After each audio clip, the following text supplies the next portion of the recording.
नमस्कार दोस्तों, target with PS Parihar channel में आपका स्वागत है। सुबह की इस वीडियो में ऐसी सूचनाएं होती हैं जो विभिन्न समाचार पत्रों पर छाई हुई होती हैं और विद्यार्थियों के लिए आवश्यक होती हैं। तो आइए शुरू करते हैं और देख लेते हैं कि आज के समाचार पत्रों में ऐसी कौन कौन सी सूचनाएं हैं। आज के लगभग सभी प्रमुख समाचार पत्रों में सुप्रीम कोर्ट की एक टिप्पणी की सूचना है। लिखा है SC/ST कोटे में लागू हो क्रीमी लेयर सिद्धांत। 2 दिन पहले सुप्रीम कोर्ट ने एक फैसला दिया था और उसी में एक टिप्पणी की थी कि अब आरक्षण की समीक्षा होनी चाहिए और चाहे राज्य सरकारें हों या केंद्र सरकार, किसी में भी ये क्षमता नहीं है कि वो इसकी समीक्षा करे। यहाँ पर लिखा कि उच्चतम न्यायालय की संविधान पीठ ने कहा कि सरकार SC/ST आरक्षण में क्रीमी लेयर सिद्धांत लागू करे। जो आरक्षण का लाभ लेकर आगे बढ़ या धनी हो चुके हैं उन्हें शाश्वत रूप से आरक्षण देना जारी नहीं रखा जा सकता। इस वर्ग की वजह से जरूरतमंद गरीब तक आरक्षण नहीं पहुंच पा रहा है। आगे यहाँ पर लिखा है कि 70 वर्ष से फायदा धनी वर्ग समेट रहा है। पीठ ने कहा कि आरक्षित वर्ग में ही इसे लेकर के बेचैनी है कि 70 वर्षों से आरक्षण का फायदा धनिक वर्ग ही समेट रहा है। हम इससे सहमत हैं कि सरकार का यह कर्तव्य है कि वह इसकी समीक्षा करे। इससे पूर्व 2018 में जस्टिस दीपक मिश्रा संविधान पीठ जर्नैल सिंह के फैसले में भी ये टिप्पणियां कर चुकी है। तो आज के लगभग बहुत सारे जो समाचार पत्र हैं सभी में ये सूचना छपी हुई है। ये देखिए, ये दूसरा समाचार पत्र है, इसमें भी यही सूचना है कि सरकारों में आरक्षण की चुनौतियों से निपटने की इच्छा शक्ति नहीं है। आरक्षण का प्रावधान करते समय विचार तक कि 10 साल में विसंगतियां मिट जाएंगी, तब से आज तक बस संशोधन होते रहे, लेकिन इस दिशा में कोई भी सार्थक पहल नहीं हुई है। आरक्षण के लिए पात्रता सूची कि ना तो समीक्षा हुई और ना ही आरक्षण खत्म हुआ। लगातार लाभ उठा रहे बहुत से लोग अपने वर्ग में नीचे तक लाभ नहीं पहुंचने दे रहे हैं। जरूरतमंद तबके तक फायदा पहुंचाने के लिए पात्रता सूची की समीक्षा करना जरूरी है और वास्तव में आरक्षण की समीक्षा होनी भी चाहिए और देखना चाहिए कि आखिरकार गरीबों तक और जो वास्तविक लोग हैं जिनको मिलना चाहिए उनको आरक्षण का लाभ क्यों नहीं मिल पा रहा है। इसके बाद में अगली सूचना है, लिखा प्राइमरी से लेकर इंजीनियरिंग तक बदला पढ़ाई का ट्रेंड। अब चूंकि लॉकडाउन है और पूरा देश बंद है, सभी शिक्षण संस्थान बंद है, तो ज़्यादातर अब पढ़ाई की जो तकनीकी है वो बदल रही है। अब जो टीचर हैं वो ऑनलाइन पढ़ा रहे हैं, विद्यार्थियों ने भी ऑनलाइन पढ़ाई शुरू कर दिया है। लिखा लॉकडाउन ने प्राइमरी माध्यमिक डिग्री कॉलेज समेत इंजीनियरिंग कॉलेजों में पढ़ाई का ट्रेंड बदल दिया। व्हाट्सएप, गूगल बाइट, जूम ऐप के जरिए विद्यार्थियों की नियमित कक्षाएं लग रही हैं। AKTU ने अपने यहाँ वर्चुअल प्रैक्टिकल कराने को भी हरी झंडी दे दी है। तो अब ये एक नई तकनीकी है और ये करना ही होगा, कुछ न कुछ वैकल्पिक साधनों का इस्तेमाल करना होगा। यहाँ पर लिखा है कि 900 से अधिक शिक्षक 25,000 बच्चों को ऑनलाइन पढ़ा रहे हैं। 750 इंजीनियरिंग कॉलेजों के लगभग 2.5 लाख छात्र छात्राओं को फायदा पहुंच रहा है। 80% कोर्स शिक्षकों ने अब तक ऑनलाइन पूरा करा दिया। अगली सूचना है RRB NTPC की। लिखा है RRB की NTPC के विभिन्न पदों पर होने वाली परीक्षा का इंतजार। इस परीक्षा में अभी और भी देरी लग सकती है चूंकि अभी परीक्षा एजेंसी का चयन ही नहीं हो पाया है। लिखा है रेलवे भर्ती बोर्ड की ओर से ली जाने वाली NTPC non technical popular category के विभिन्न पदों की परीक्षा में शामिल होने के लिए लाखों युवाओं को अभी लंबा इंतजार करना पड़ सकता है। बीते वर्ष ही लाखों की संख्या में NTPC के विभिन्न पदों के लिए आवेदन मांगे गए थे, लेकिन लॉकडाउन की वजह से रेलवे भर्ती बोर्ड अब परीक्षा संचालित करने वाली एजेंसी का चयन ही नहीं कर सका है। तो लॉकडाउन तो अभी लगा है पिछले महीने और इसके जो आवेदन है वो पिछले साल मांगे गए थे। लगभग 1.5 साल पहले इसके आवेदन मांगे गए थे और अभी तक इन्होंने परीक्षा एजेंसी का चयन ही नहीं किया। और अब बताया जा रहा है कि जब लॉकडाउन समाप्त हो जाएगा उसके बाद में परीक्षा एजेंसी का चयन किया जाएगा, उसके बाद ही परीक्षा एजेंसी अपनी व्यवस्था करेगी और उसके बाद ही परीक्षा हो सकेगी। कुल मिलाकर के परीक्षा होने में अभी समय लगेगा। ये देखिए यहाँ पर लिखा है कि लॉकडाउन समाप्त होने के बाद ही एजेंसी चयन की प्रक्रिया की जाएगी और यहाँ पर लिखा है कि एजेंसी चयन होने के बाद में ही परीक्षा की तिथियां घोषित की जाएंगी। अगली सूचना है TGT PGT की। लिखा फंसा TGT PGT प्रवक्ता का प्लेसमेंट। उत्तर प्रदेश माध्यमिक शिक्षा सेवा चयन बोर्ड की ओर से TGT प्रवक्ता के पद पर चुने गए 800 से अधिक चयनित शिक्षकों का प्लेसमेंट फंस गया है। चयन बोर्ड की ओर से इन पदों का परिणाम जनवरी के बाद घोषित किया गया। रिजल्ट जारी होने के बाद कोरोना का प्रकोप बढ़ने के बाद चयनित शिक्षकों को प्लेसमेंट नहीं मिल सका।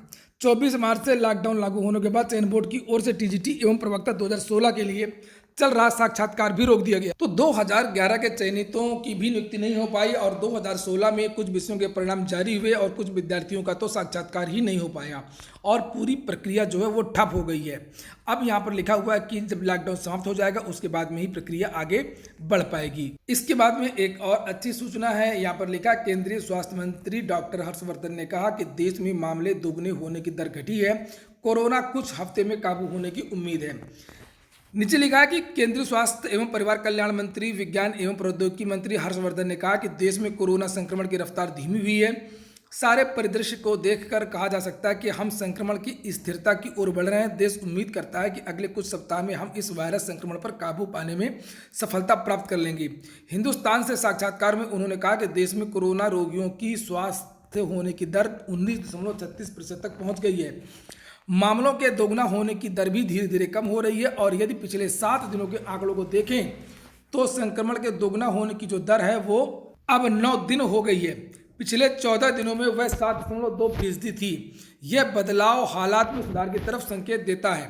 केवल 136 जिले ही रेड जोन में है। ये देखिए यहाँ पर लिखा है कि 136 जिले ही रेड जोन में है और बहुत सारे ऐसे जिले हैं जहां पर पिछले 2-3 हफ्तों से कोई भी कोरोना संक्रमित नया मरीज नहीं मिला है। ये देखिए यहाँ पर लिखा है कि टोटल जो है 733 जिलों में से 331 जिलों में तो कोई कोरोना का संक्रमण ही नहीं है। हमारे प्रयासों का नतीजा है कि 72 जिलों में पिछले 14 दिनों से कोई भी नया मामला नहीं आया है। रेड जोन में 14 दिनों तक अगर कोई नया मामला नहीं आता तो उसको ऑरेंज जोन में रख देते हैं और ऑरेंज जोन में 14 दिन तक अगर कोई मामला नहीं आता तो उसको ग्रीन जोन में रख दिया जाता है।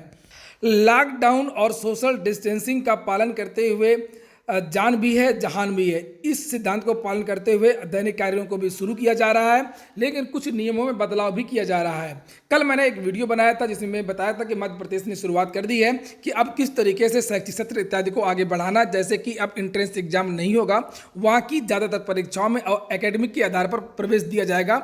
बीएड, बीपीएड इत्यादि कोर्सों में उससे परीक्षा का आयोजन भी नहीं होगा और विद्यार्थियों को एडमिशन भी दे दिया जाएगा। इसी तरीके से अब एक नई शुरुआत किया है बीपीएससी ने। लिखा एक्सपर्ट घर बैठे लेंगे इंटरव्यू, अपने जिले में ही साक्षात्कार देंगे अभ्यर्थी। लिखा ऑनलाइन इंटरव्यू संचालित करने वाला बीपीएससी बनेगा पहला देश का आयोग। बिहार लोक सेवा आयोग ने कोरोना वायरस संक्रमण और लॉकडाउन जैसी स्थिति में सिविल सेवा परीक्षा का इंटरव्यू जारी रखने का फार्मूला तैयार किया है। इसके अनुसार एक्सपर्ट अपने घर पर बैठे ही अभ्यर्थियों का इंटरव्यू ले सकेंगे। साथ ही अभ्यर्थियों को इंटरव्यू के लिए आयोग कार्यालय आने की जरूरत नहीं होगी। वह अपने संबंधित जिले में रहकर भी इंटरव्यू दे सकेंगे। सिविल सेवा परीक्षा का ऑनलाइन इंटरव्यू संचालित करने की पहल करने वाला बीपीएससी देश का पहला आयोग है। बीपीएससी अध्यक्ष शिशिर सिन्हा ने बताया कि ऑनलाइन इंटरव्यू की गोपनीयता से जुड़े पहलुओं पर विशेषज्ञों की सलाह ली जा रही है। तो अब इस तरीके की शुरुआत होगी और होना भी चाहिए। इससे कोरोना का जो प्रभाव है, दुष्प्रभाव है, उससे बचत भी होगी और यहाँ पर लिखा हुआ है कि लाखों रुपए की भी बचत होगी। ये देखिए, आयोग के अधिकारियों के अनुसार साक्षात्कार के लिए विशेषज्ञ देश के कोने कोने से बुलाए जाते हैं। उनके आने जाने आवागमन में लाखों रुपए खर्च होते हैं। इस तरीके से ऑनलाइन साक्षात्कार होने की स्थिति से खर्च शून्य हो जाएगा। और जो प्राइवेट सेक्टर है वहाँ पर तो पहले से ही ऑनलाइन इंटरव्यू होते रहे हैं, चाहे फ़ोन के द्वारा इंटरव्यू हो या वीडियो कॉन्फ्रेंसिंग के द्वारा इंटरव्यू हो, तो ये कोई नई बात नहीं है। अगर जो विभिन्न राज्यों के लोक सेवा आयोग हैं इसकी शुरुआत करते हैं तो ये भी एक अच्छी पहल ही होगी। अगली सूचना है उत्तर प्रदेश लोक सेवा आयोग की। लिखा पीसीएस 2020 में रिकॉर्ड पंजीकरण। भविष्य के प्रति चिंतित एवं समर्पित व्यक्ति की राह में कोई बंदिश रोड़ा नहीं बन सकती है।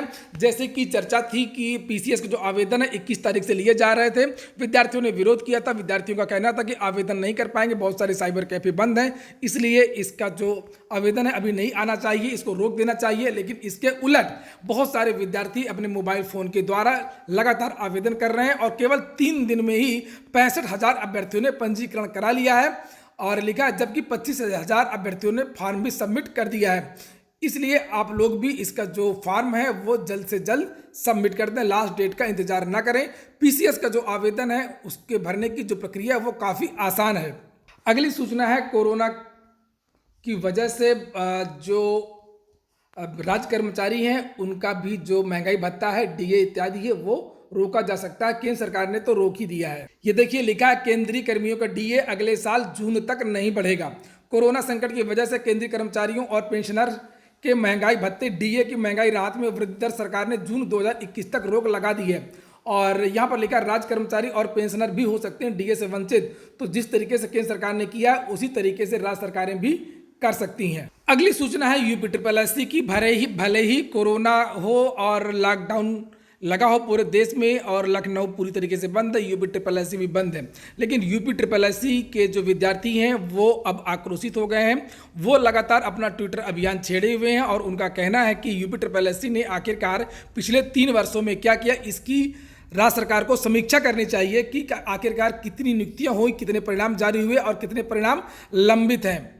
ये देखिए, ये विद्यार्थी हैं कुंवर प्रताप मल, और इन्होंने लिखा कि ट्विटर में पिछले 3 वर्षों से यूपी ने कुछ नहीं किया सिवाय काम चोरी के।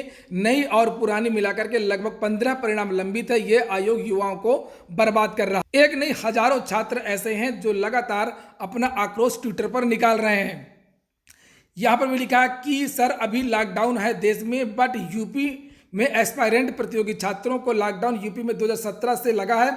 यूपी न्यू एक भी ज्वाइनिंग नहीं करा पाई, नई भर्ती की एक भी ज्वाइनिंग नहीं करा पाई। और ये नीचे भी कोई है, तो लगातार विद्यार्थी ट्वीट कर रहे हैं और एक तरीके से मोर्चा खोल दिया यूपी के खिलाफ। तो ठीक है दोस्तों, ये हो गया आज का वीडियो अगर आपको अच्छा लगा हो, आपके काम का हो, तो लाइक अवश्य कर दिया करें। पूरा वीडियो सुनने के लिए बहुत बहुत धन्यवाद।